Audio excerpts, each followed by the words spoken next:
2 a.m. Trevor broke into my house, ransacking my kitchen. When I caught him red-handed, he smirked and said, "My mom runs the HOA, so I can go wherever I want." His entitled mother had been embezzling thousands. But those handcuffs fit tighter than his privilege. Justice was coming. Before watching full story, comment below from where you watching. Also like and subscribe for more stories. 2 a.m. The sound of my front door crashing open ripped me from sleep like a lightning bolt. My heart slammed against my ribs as footsteps echoed through my hallway. Heavy. Careless. Someone was in my house. I grabbed my phone with shaking hands, ready to dial 911. The bedroom door was open just a crack. Through it, I could see a figure moving through my kitchen. Young guy. Dark hoodie. Going through my drawers like he was shopping at the mall. This was it. Home invasion. The nightmare every parent fears. I pressed 911, but before I could hit call, he looked straight at me. Our eyes locked. And he smiled. "My mom runs the HOA," he said, casual as ordering coffee. "So I can go wherever I want." Wait, what? His mom runs the HOA, so that gives him the right to break into my house? The smell of cold pizza from his jacket mixed with my pure adrenaline. My finger hovered over the call button while this entitled brat continued ransacking my kitchen like it was his personal storage unit. But here's what Trevor and his criminal mother didn't know that night. This kid was about to learn a very expensive lesson about the difference between neighborhood politics and actual criminal law. Those handcuffs? They fit a lot tighter than his sense of entitlement. I'm Sarah Martinez, single mom, high school teacher, just trying to raise my 15-year-old daughter Emma in peace after my divorce nearly destroyed us both. And I'm about to tell you how one HOA Karen and her spoiled son pushed the wrong person. 3 months before that nightmare, I thought I'd found paradise. Meadowview Heights. Pretty subdivision with good schools. The houses looked nice. The neighbors seemed friendly. HOA dues were $85 a month. Reasonable. I'm not rich. Teachers don't make bank. But after the divorce, I scraped together enough for a small 3-bedroom house with a backyard where Emma could finally feel stable again. The first 2 weeks were perfect. We painted Emma's room her favorite purple. I planted flowers by the mailbox. Normal suburban mom stuff. Then I met Linda Patterson. Imagine your worst nightmare wrapped in designer clothes and driving a Mercedes. That's Linda. Age 52. Married to some corporate lawyer. Lives in a house that makes everyone else's look like tool sheds. She'd somehow given herself the title Community Standards Director, which doesn't actually exist in any legal document. Week 3. Saturday morning. I'm drinking coffee in my pajamas, watching Emma do homework at the kitchen table. Life feels good for the first time in months. Then I find the notice in my mailbox. Violation notice #1 resident. Sarah Martinez, 847 Oak Street issue. Non-compliant mailbox decoration. Brown decorative ribbon must be removed. Only black, white, or gray ribbons permitted. Fine. $50 compliance deadline, 72 hours. I read it 3 times. A brown ribbon? I had tied a simple brown burlap ribbon around my mailbox post because it looked rustic and pretty. That was a violation. I grabbed my HOA handbook. 43 pages of rules about grass height, fence colors, and Christmas lights. I read every single word about mailboxes. Nothing.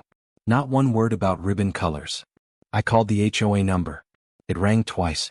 Patterson residence, a cold voice answered. "Hi, this is Sarah Martinez from Oak Street. I got a violation notice about my mailbox, but I can't find this rule in the handbook.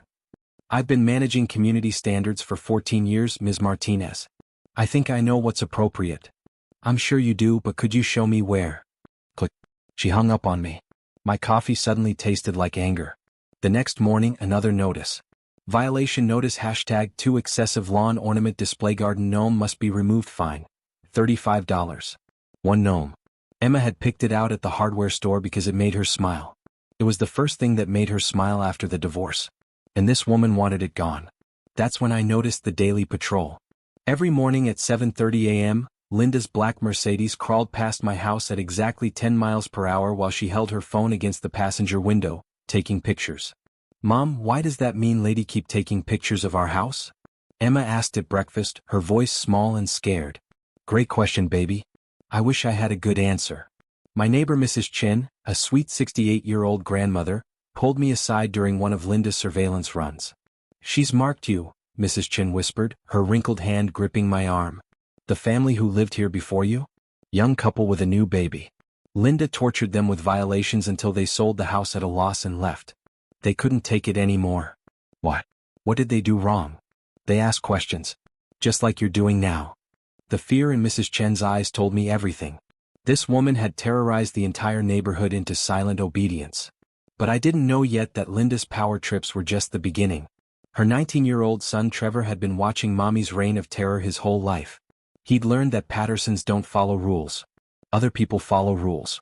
And soon, very soon, Trevor was going to take the family business to a criminal level that would land him behind bars and his mother in a courtroom. 2 weeks later, Linda escalated dramatically. Saturday morning, 8 a.m. sharp. I'm barely awake when my doorbell starts ringing like someone's emergency. Standing on my porch, Linda Patterson in full battle mode. Clipboard, measuring tape, digital camera. And behind her, lurking like a shadow, was her son Trevor. First time I'd seen him up close. About 19 or 20. Designer everything. Shoes that probably cost more than my car payment. That smirk that rich kid's perfect. The one that says they've never heard no in their entire life. Ms. Martinez, Linda announced like a judge reading a sentence.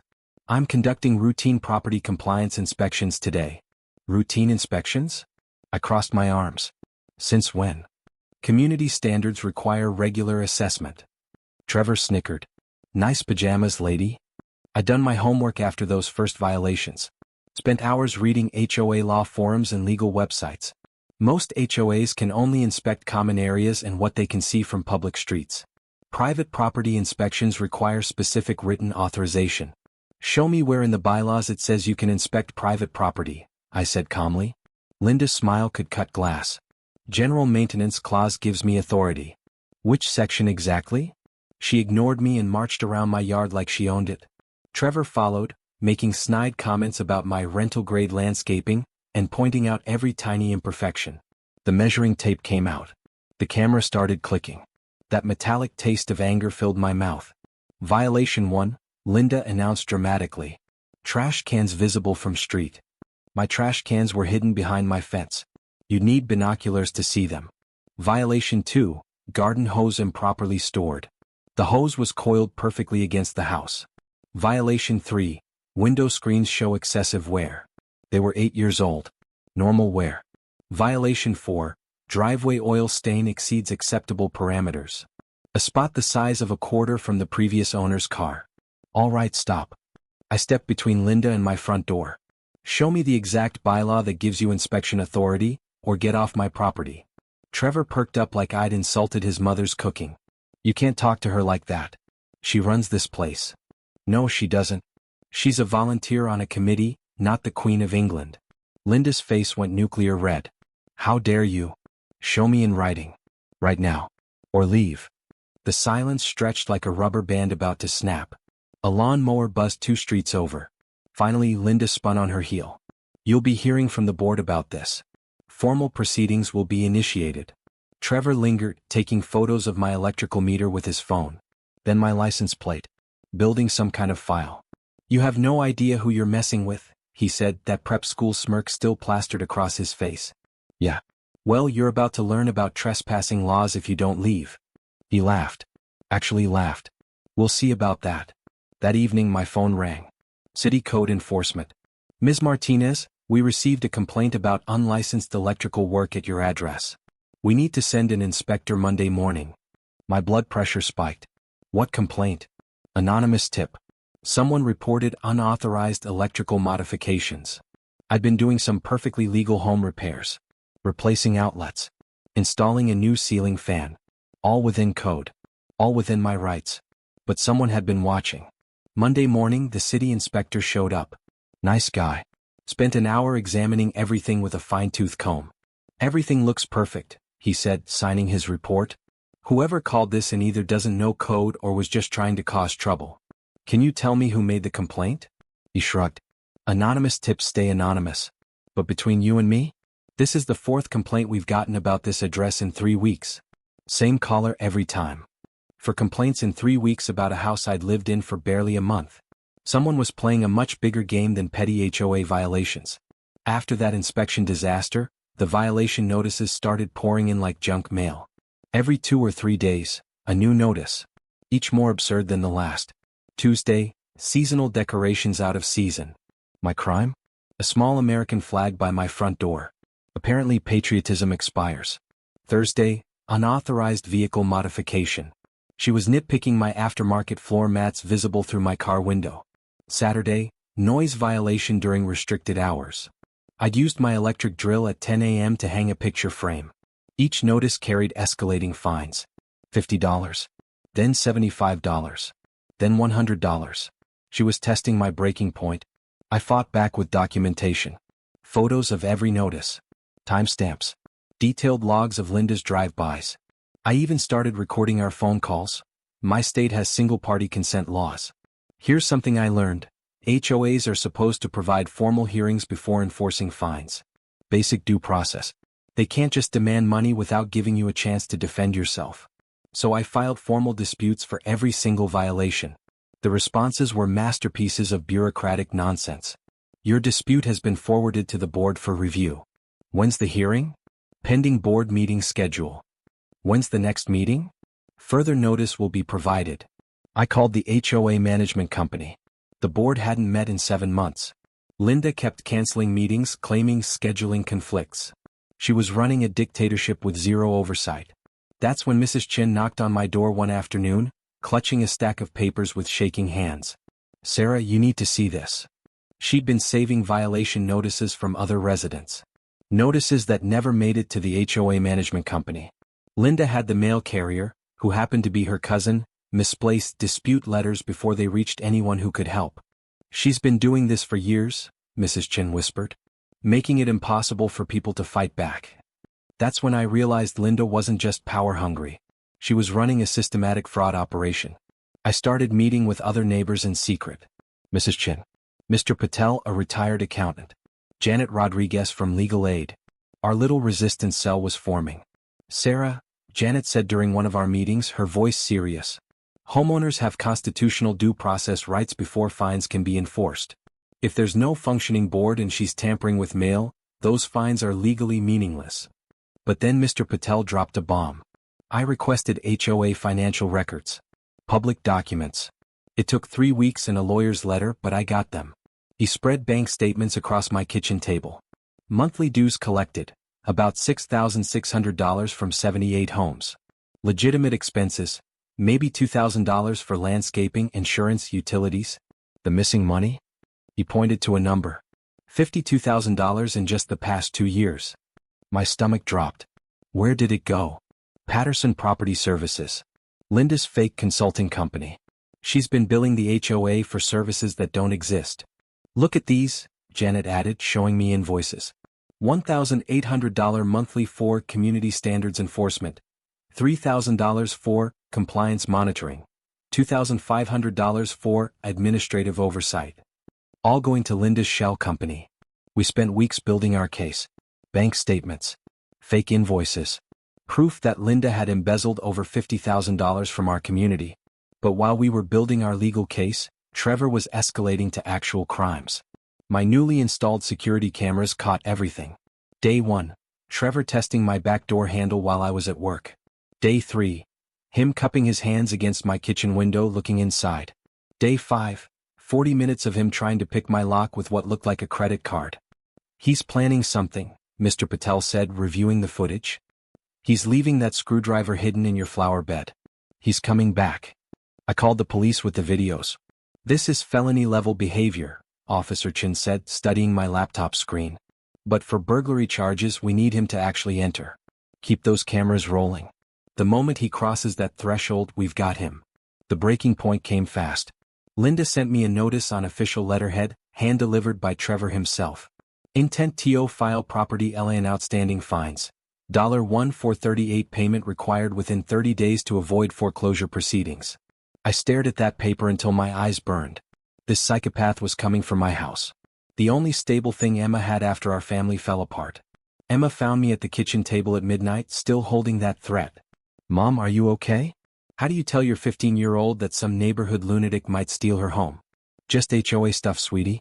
Nothing to worry about." But Emma saw the fear in my eyes, and something shifted inside me. Linda could torture me all she wanted. But threatening my daughter's home? That crossed a line. I called Janet first thing the next morning. "Can she actually file this lien?" "Absolutely not," Janet said firmly. State law requires unanimous board approval for liens. No functioning board means no legal authority. What Linda's threatening is straight-up fraud. The next few days, Trevor's surveillance intensified. My cameras caught him testing doors, looking in windows, building up courage for something bigger. Then came the meeting announcement. The annual HOA meeting was legally required. Linda couldn't postpone it forever. We'll present everything, I told our team. Financial fraud, mail tampering, Trevor's criminal activity. In front of the entire neighborhood. We spent weeks preparing. Professional slides, organized evidence, witness statements, everything to expose these criminals in spectacular fashion. But then Linda tried to cancel the meeting. Another hand-delivered notice from Trevor. Due to ongoing security concerns, the annual meeting has been postponed indefinitely. She was panicking. Perfect, Janet said with satisfaction. The deeper she digs, the harder she falls. That night, working late at school grading papers, my phone started buzzing. Motion alerts from my security system. 1:30 a.m. Trevor, right on schedule. The drive home felt like the longest 15 minutes of my life. My hands gripped the steering wheel, my heart pounding so hard I could feel it in my throat. I pulled into my driveway to find my front door standing wide open. Kitchen lights blazing. The sound of drawers being yanked open echoing through the night. This was it. I grabbed my phone, started recording video, and walked through my own front door. The kitchen was destroyed. Drawers emptied. Papers scattered everywhere. My filing cabinets ransacked. And there, in the middle of the chaos, stood Trevor Patterson with his hands full of my HOA meeting documents. Looking for something specific? I asked, my phone camera recording everything. Trevor spun around. Not embarrassed. Not scared. Just annoyed. My mom runs the HOA, he said casually, like breaking in was just another errand. So I can go wherever I want. The audacity left me speechless for a moment. Are you insane? I finally managed. I'm protecting community interests. You're planning to spread lies about my family tomorrow. Can't let that happen. He continued rifling through papers while talking, like this was a casual conversation instead of a felony in progress. I kept recording while dialing 911 with my other hand. Yes, I need police.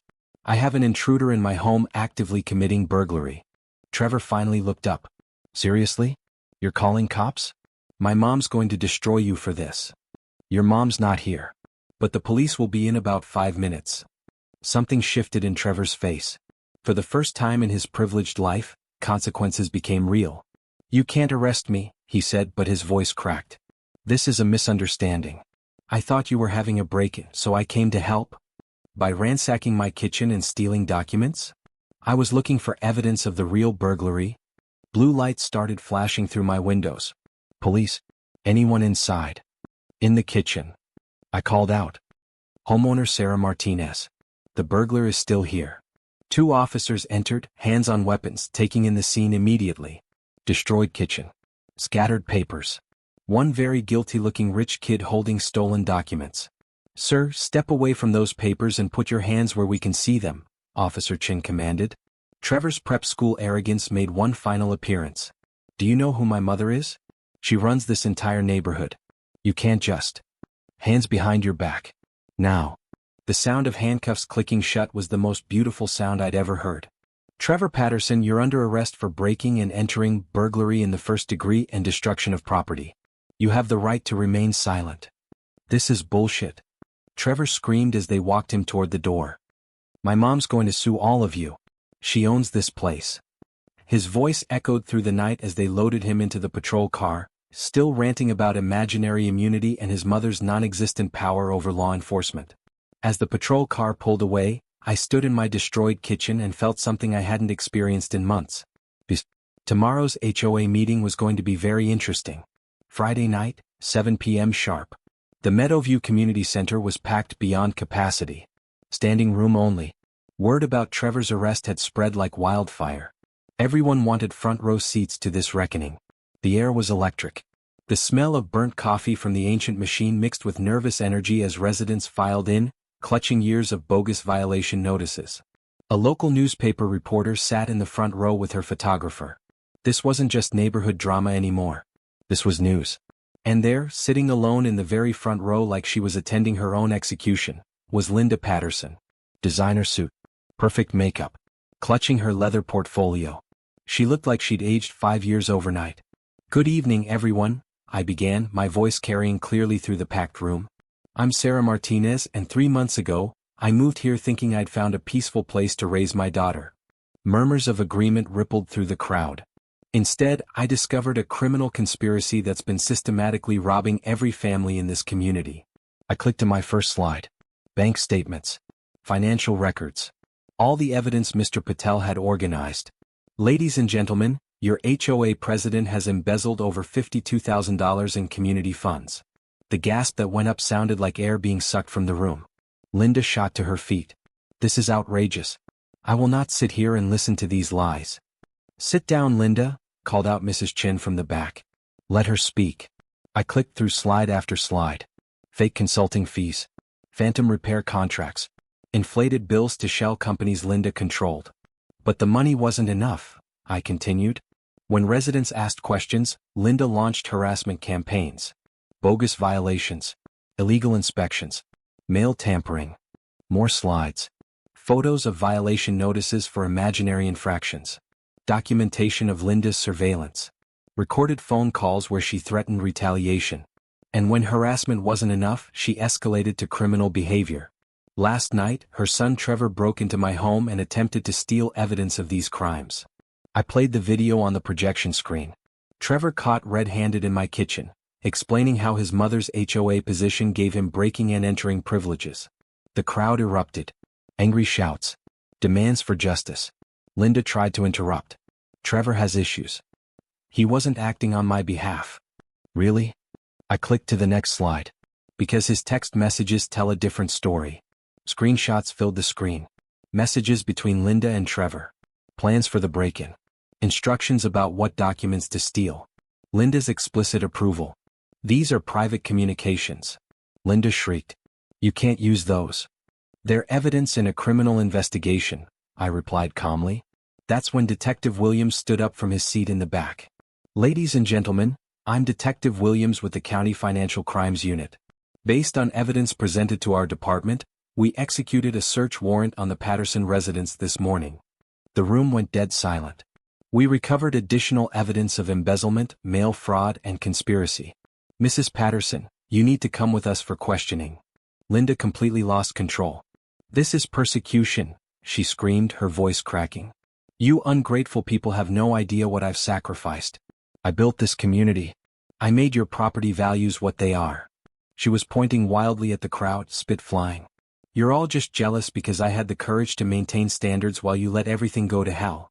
The photographer captured every second of her meltdown. "And you," she spun toward me, face twisted with rage. "You destroyed my family. My son is in jail because of your lies." "This is what happens," I said quietly, "when petty power becomes criminal behavior." Applause erupted. Genuine, thunderous applause. Justice had finally come to Meadowview Heights. I'm standing in that same community center. But everything has changed. Instead of tension and fear, children's laughter bounces off the walls. Families gather for our first annual Unity Festival, funded by recovered stolen money. Trevor got 18 months for burglary. Watching that entitled kid in an orange jumpsuit during sentencing was worth every sleepless night. Linda's trial lasted 2 weeks. 3 felony embezzlement counts. Fraud. Conspiracy. When the judge sentenced her to 36 months in prison plus full restitution, she actually fainted. Her assets were seized. Mercedes. Jewelry. Everything liquidated to pay back the community. We recovered $48,000 immediately, with payments covering the rest. But here's the beautiful part. The excess funds transformed our neighborhood. New playground equipment where kids actually want to play. Better street lights. Community garden beds. And everyone's monthly dues dropped by 40%. Turns out when you're not funding a criminal enterprise, HOA management gets surprisingly affordable. Emma runs over, grass-stained and genuinely happy. "Mom, the scholarship kids want to thank you." The Meadowview Educational Fund, seeded with recovered money, just awarded 3 $2,000 scholarships to graduating seniors. I got elected HOA president, though I fought it. But running honestly is straightforward when you're not stealing. Mrs. Chin waves from the garden, her hands cradling tomatoes growing where Linda used to park for surveillance photos. The ripple effects keep spreading. Our story inspired legislation requiring HOA financial audits. Legal aid societies use our case to train attorneys fighting community abuse. But the sweetest victory is watching Emma lead kids and planting sunflower seeds where violation notices used to terrorize families. She's growing up in a community where authority figures serve instead of steal, where neighbors support each other instead of living in fear. As twilight settles, string lights illuminate conversations between people who barely spoke 6 months ago but now plan vacations together. This is what community was supposed to feel like all along. Here's what I learned: document everything. Know your rights. Never let bullies convince you their position gives them power over your life. The sound of children playing fearlessly in their own neighborhood is the sweetest justice of all.